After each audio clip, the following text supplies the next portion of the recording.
हाँ। ओके। सभी को नमस्कार। आज हम जिस टॉपिक पे चर्चा करने जा रहे हैं वो है राजस्थान मानवाधिकार आयोग। राजस्थान मानवाधिकार आयोग। इस टॉपिक की सबसे प्रमुख बात यह है कि जब भारत का संविधान बना तब तो मानवाधिकार आयोगों के बारे में किसी प्रकार की कोई भी चर्चा नहीं थी, कुछ भी नहीं लिखा हुआ था। तो मानवाधिकार आयोगों को स्थापित करने की आवश्यकता क्यों हुई, क्या जरूरत पड़ी कि मानवाधिकार आयोग स्थापित करने पड़े? तो इसके पीछे कारण क्या है? मानवाधिकारों के हनन से जुड़े हुए अनेक मुद्दे आए। पूरे भारत से कई प्रकार की शिकायतें आई, ह्यूमन राइट से जुड़े हुए कई मुद्दे सामने आए। उन मुद्दों में जैसे मैं आपको एग्जांपल बताता हूँ, पंजाब में एक कोई स्थानीय लोक देवता का मेला लगता है। उस मेले में कुछ जेब काटने वाली स्त्रियां पकड़ी गई, तो वहाँ की पुलिस ने उनके माथे के ऊपर गुदवा दिया जेब काटने वाली, जेब उतरी। क्या एक बार किसी ने जेब काट ली तो क्या वो जीवन भर के लिए जेब काटने वाली हो गई? उसकी जो पनिशमेंट है वो पनिशमेंट दो उसको। इस प्रकार अनेक शिकायत आई। पंजाब पुलिस की ओर शिकायतें आई कि अपराधियों से अपराध दिलवाने के लिए उन्होंने नाखून उखाड़ दिए, तेल के गर्म कड़ाहों में उनके हाथ पैरों को जला दिया, खूंखार कुत्तों के सामने छोड़ दिया। इसका मतलब मौलिक अधिकार तो थे लेकिन उनका व्यापक स्तर के ऊपर उल्लंघन हो रहा था। इस उल्लंघन की स्थिति के परिणाम स्वरूप भारत सरकार के द्वारा क्या किया गया? राष्ट्रीय मानवाधिकार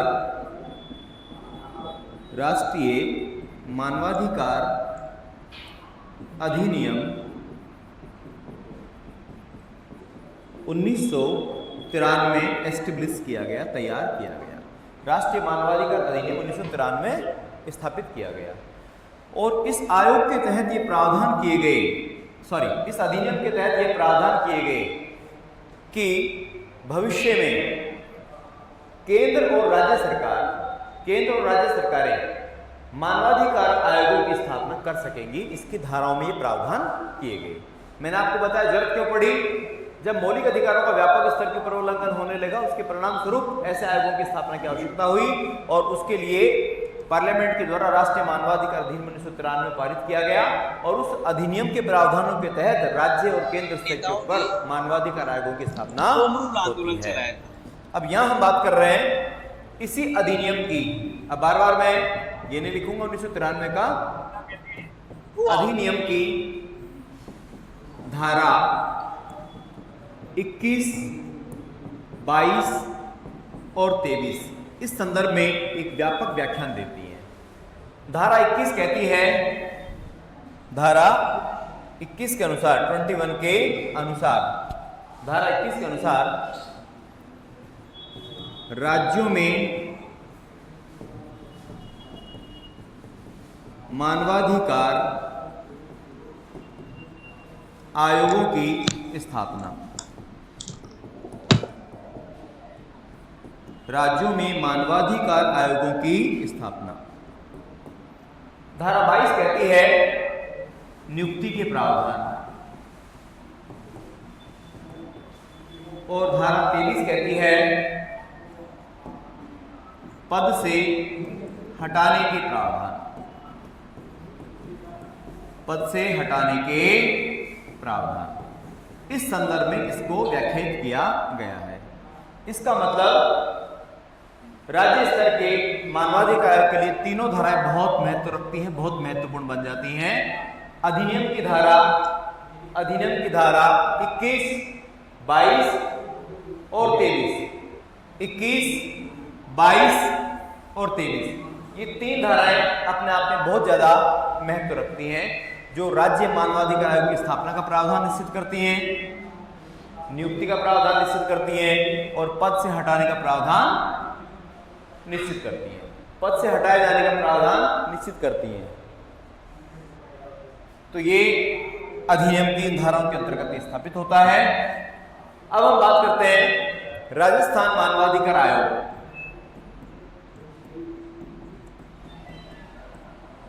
राजस्थान मानवाधिकार आयोग, राजस्थान मानवाधिकार आयोग। स्थापना 18 जनवरी 1999, 18 जनवरी 1999। और विधिवत तरीके से कार्यारंभ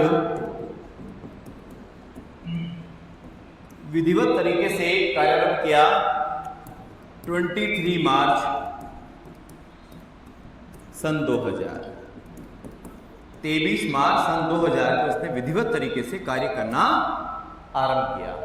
जनरली दोनों प्रश्नों में से एग्जाम में पूछा जाता है आयोग की स्थापना कब होती है? 18 जनवरी 1950 को। इसका आयोग ने विधिवत तरीके से कार्य करना कब आरंभ किया था? विधिवत तरीके से कार्य करना आरंभ किया था 23 मार्च सन 2000। 18 जनवरी 1999 को स्थापना होती है। अब यहां नेक्स्ट कंटेंट आता है इसमें नियुक्ति,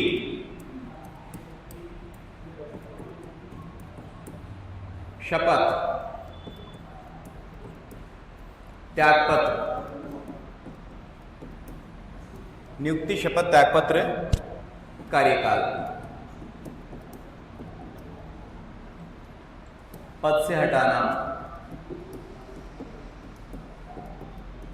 पद से हटाना। फर्स्ट अध्यक्ष, पहले अध्यक्ष और वर्तमान अध्यक्ष, पहले अध्यक्ष और वर्तमान अध्यक्ष। इसके अपन इसमें उत्तर निकालते हैं। देखो, नियुक्ति कौन करेगा? नियुक्ति होगी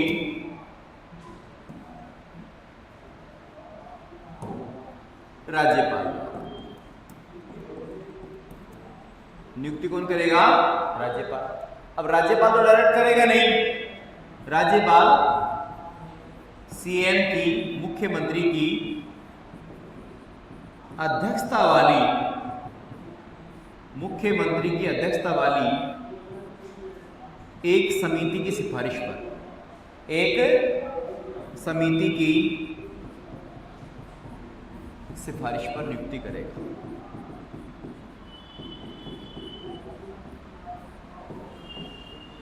अब इसमें सदस्य कौन होते हैं? मेंबर कौन होते हैं? सदस्य होते हैं प्रभारी गृह मंत्री, प्रभारी गृह मंत्री। सुनिए मेरी बात, नियुक्ति राज्यपाल के द्वारा की जाती है मुख्यमंत्री की अध्यक्षता वाली एक समिति की सिफारिश पर।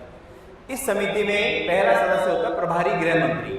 प्रभारी गृह मंत्री का मतलब हुआ जिस व्यक्ति के पास गृह मंत्रालय का प्रभार है, जिस व्यक्ति के पास गृह मंत्रालय का प्रभार है उसको कहते हैं प्रभारी गृह मंत्री। दूसरा होता है विधानसभा अध्यक्ष। तीसरा होता है विधानसभा का विपक्ष का नेता, विधानसभा का विपक्ष का नेता। और सबसे बड़ी बात, यदि उस राज्य में विधान परिषद है, यदि उस राज्य में विधान परिषद है तो विधान परिषद का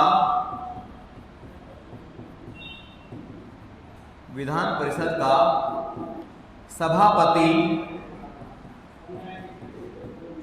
व विपक्ष का नेता, सभापति व विपक्ष का नेता भी इस कमेटी में होंगे। विधान परिषद का सभापति और विपक्ष का नेता भी इस समिति में सदस्य होंगे। ये इसमें कंडीशन है। अब भारत के कितने राज्यों में विधान परिषद है? 6 राज्यों में। कर्नाटक, उत्तर प्रदेश, महाराष्ट्र, बिहार, आंध्र प्रदेश, तेलंगाना।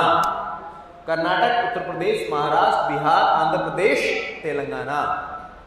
इन राज्यों में मानवाधिकार आयोग के अध्यक्ष और सदस्यों की जब नियुक्ति होती है तो उसमें एक तो अध्यक्ष कौन हो गया? मुख्यमंत्री।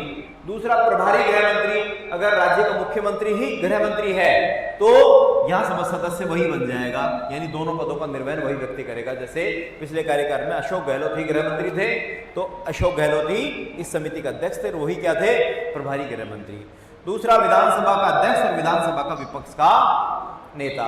अगर किसी राज्य में विधान परिषद हो तो उसका सभापति और विपक्ष का नेता भी समिति का सदस्य होता है। शपथ कौन दिलाएगा, राज्यपाल। त्यागपत्र, राज्यपाल। कार्यकाल कितना, 3 वर्ष या 70 वर्ष की उम्र, 3 वर्ष या 70 वर्ष की उम्र, जो भी पहले पूर्ण हो, जो भी पहले पूर्ण हो। Which one is first complete, जो भी पहले पूर्ण हो, दोनों में से एक होगा। इसका मतलब एक व्यक्ति मान लो 65 वर्ष की आयु में नियुक्त किया गया तो वो रिटायर कब हो जाएगा, 68 साल की आयु में।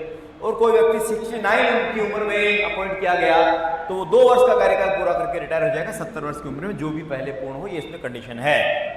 पद से कौन हटाएगा, राष्ट्रपति। बेस क्या बनेगा, on the base of investigation of supreme court, सर्वोच्च न्यायालय की जांच के आधार पर। इसका पहला अध्यक्ष कौन बना, कांता खतूरिया। यह आरपीएससी की पहली महिला सदस्य थी।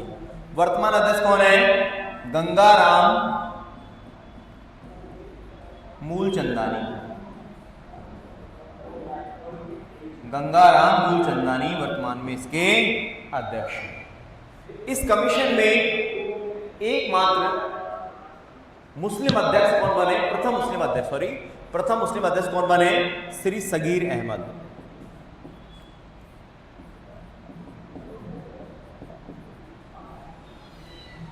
सगीर अहमद, ये बात एक ध्यान रखना, एक बहुत महत्वपूर्ण बात है ये, राइट। अब हम बात करते हैं इस कमीशन के बारे में कि कमीशन क्या काम करता है, इसका बेसिक वर्क क्या होता है। सबसे मुख्य बात, राज्य सरकार के लिए एक एडवाइजरी गवर्नमेंट सलाहकारी संस्था है, सलाह देने का काम करता है। नंबर 2, 1 वर्ष से पुराने मामलों की जांच नहीं करता। ऐसे मामले जिनकी सुनवाई समकक्ष आयोग में या न्यायालय में हो रही है, यह उनकी सुनवाई भी नहीं करता। सरकार के लिए एक परामर्शदात्री संस्था है, इसके निर्णय कभी भी बाध्यकारी भूमिका का निर्वहन नहीं करते। दंड देने की शक्ति इसके पास नहीं होती है। इसलिए राष्ट्रीय मानवाधिकार आयोग के भूतपूर्व अध्यक्ष एच.एल. दत्तू ने क्या कहा था, एच.एल. दत्तू ने इसको दंतविहीन बाघ की संज्ञा दी थी। इसको दंतविहीन बाघ की संज्ञा दी थी। ये एक ऐसा बाघ है जिसके दांत नहीं है। इसके अलावा इस कमीशन में एक अध्यक्ष प्लस 2 सदस्य होते हैं। अभी कार्य समझेंगे, एक अध्यक्ष और 2 सदस्य होते हैं। सबसे महत्वपूर्ण बात, 2019 तक अध्यक्ष की योग्यता के लिए प्रावधान था कि उच्च न्यायालय का सेवानिवृत्त मुख्य न्यायाधीश इसका अध्यक्ष बनेगा।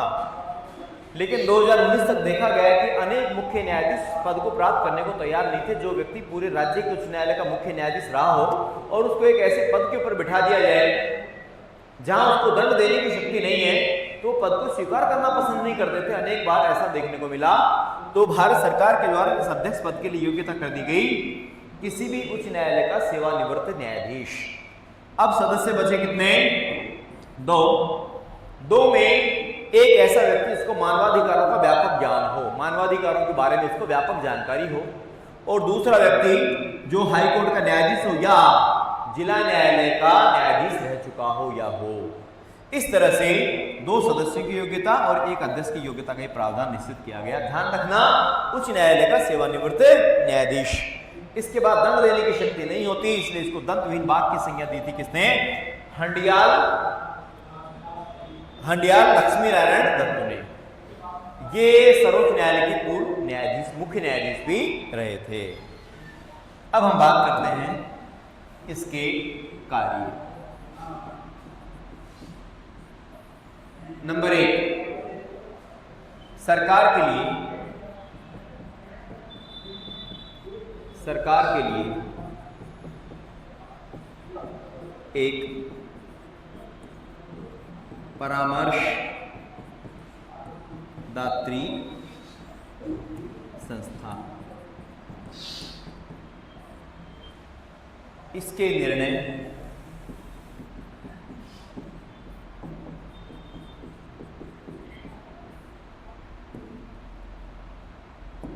सरकार पर बाध्यकारी नहीं होते। इसके निर्णय सरकार पर बाध्यकारी नहीं होते। नंबर 2, 1 वर्ष पूर्व घटित घटनाओं की सुनवाई नहीं करता।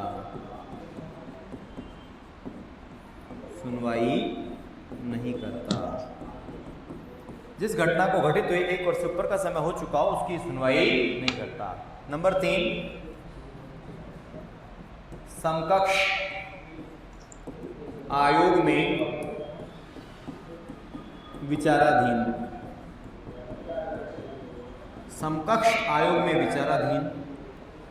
तथा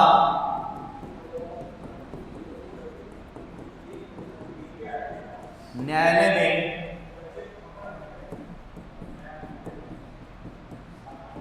विचाराधीन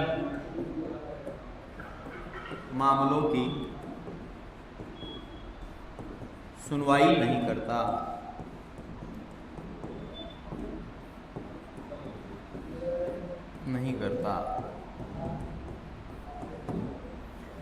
ये इसमें बहुत इंपॉर्टेंट बात है, 1 वर्ष पूर्व के मामलों की सुनवाई नहीं करता। जिस घटना को घटित हुए 1 वर्ष से ऊपर का समय हो चुका हो उसकी सुनवाई नहीं करता। फिर करता क्या है?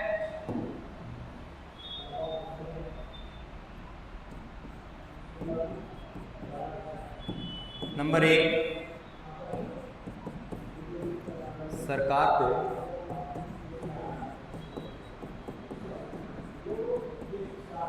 मानवाधिकारों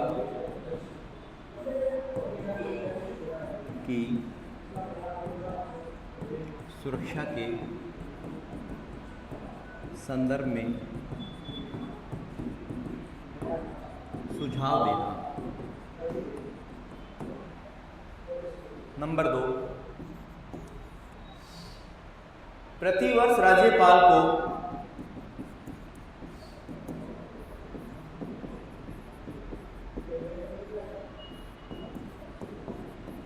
अपनी रिपोर्ट देना।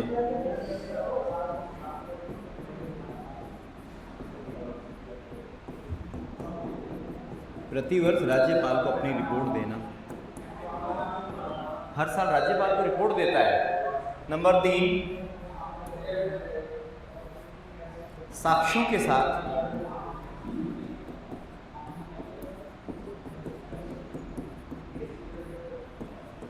मामलों में हस्तक्षेप करना।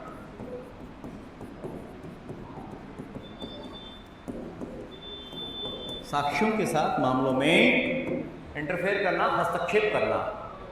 नंबर 4, समकक्ष आयोगों को तथा मानवाधिकार संगठनों व एनजीओ, नॉन गवर्नमेंट ऑर्गेनाइजेशन, गैर सरकारी संगठनों को साक्ष्य देना व साक्ष्य पाना।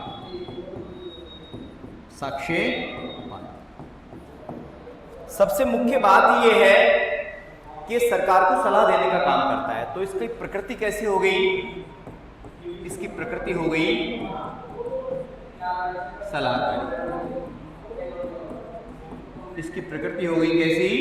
सलाहकारी। और एग्जाम में प्रश्न पूछा जाता है ये कैसी संस्था है? यह एक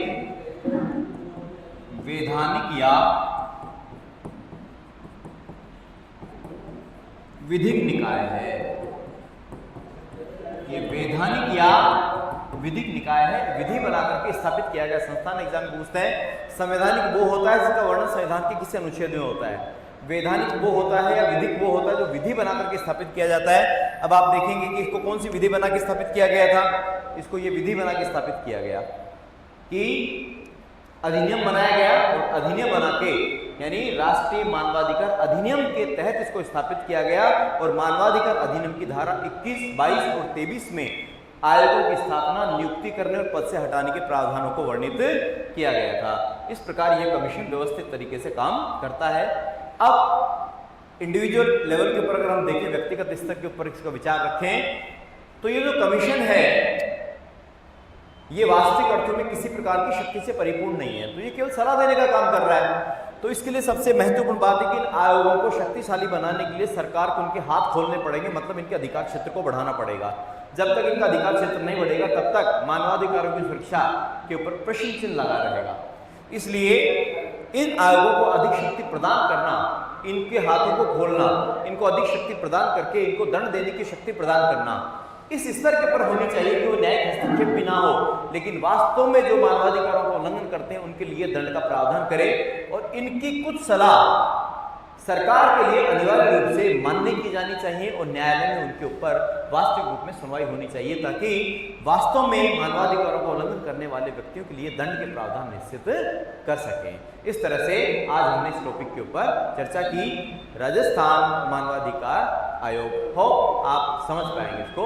धन्यवाद।